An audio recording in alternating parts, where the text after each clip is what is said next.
So today we're taking the trail up to Hickman Natural Bridge. It's about a mile round trip, or I'm not sure, it might be a mile there. There's 400 feet of elevation gain, and so this is going to be a bit of a stress hike because of the elevation. Not sure how many stairs are involved in the whole process, but we start off with some right away. It's a neat little hike right along the side of a cliff face, and there's lots of boulder jumping that you have to do. Only get a workout going up and down these stairs though.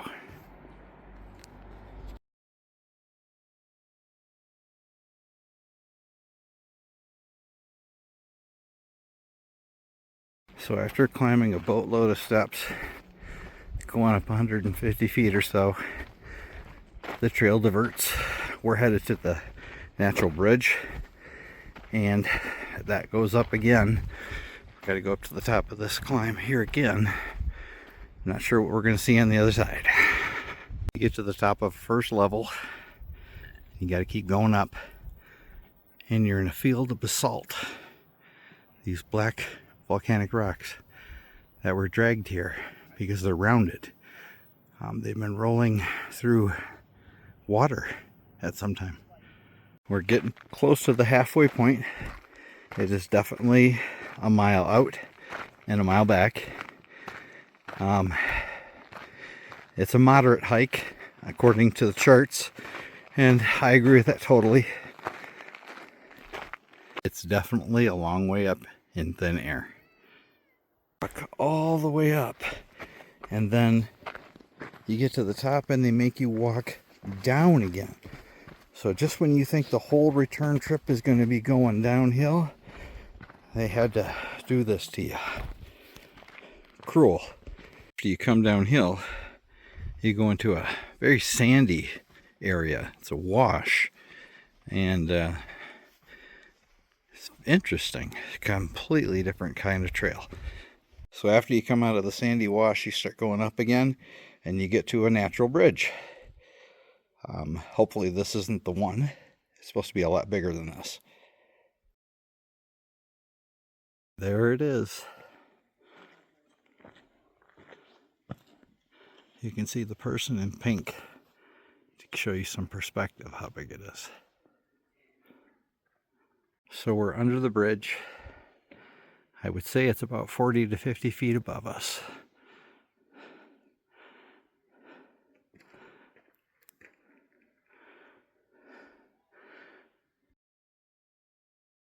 So if you take the loop trail and go around behind the natural bridge, it brings you out here to an overlook.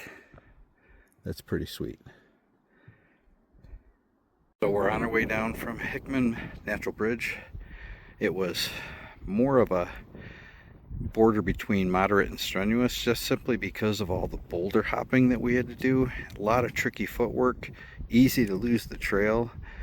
Just not a flat path almost anywhere on the trail.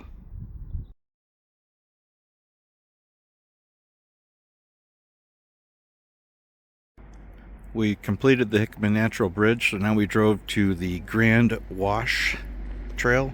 It's one of the most popular hikes in the park, and you will not get a parking spot if you don't get there early.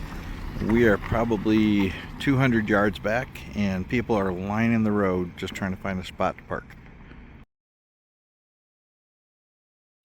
So this is the start of the Great Wash Trail, deep into this canyon.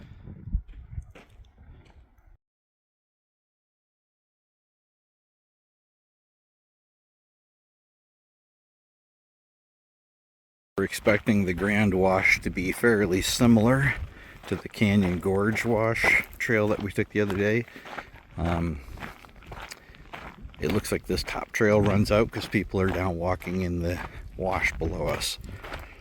The wash itself is wide, flat, hard-packed gravel, very easy to walk on, and it's stunning down here. The biggest difference I see right now between the Grand Wash and the Canyon Gorge is this is deeper. These cliff faces are at least 100 feet. So the Grand Wash here is much wider across than Capitol Gorge, but it is much more majestic because everything towers above you so much higher. So we're in a section that goosenecks, and it's very cool to see how high these structures rise above you. It's over 150 feet, I'm sure. You feel real small down in here. It's really remarkable when you look up and you can see the evidence of thousands and maybe tens of thousands or 100,000s of years of water eroding this down and down and down. You get this curve that's been created over millennia by water. You got these tiger striped walls everywhere, and definitely the canyon narrows here, but the height is just what's so cool about this gorge instead of Capitol Gorge. There's a section that was supposed to be called the Narrows, and the way the path is looking, that might be this area coming up. So there's signs saying don't come in here if there's a storm in the area or there has been rain in the area.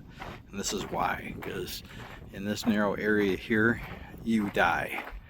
The water would just sweep you away and smash you into the rocks.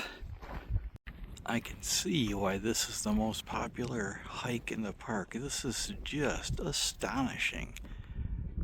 If you're at Capitol Reef, you have to take this hike. Come around every corner thinking, oh, it's going to end soon, and all you can say when you're around the corner is, wow, this is crazy. So we came in about 2 miles, maybe just a little bit more into the canyon, and we decided, since we already had almost 3 miles done earlier today, that a total of 7 miles for the day would be adequate. So we're heading back out.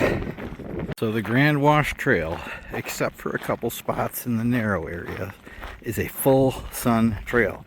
So if it's a warm day, you are going to roast. Bring lots of water.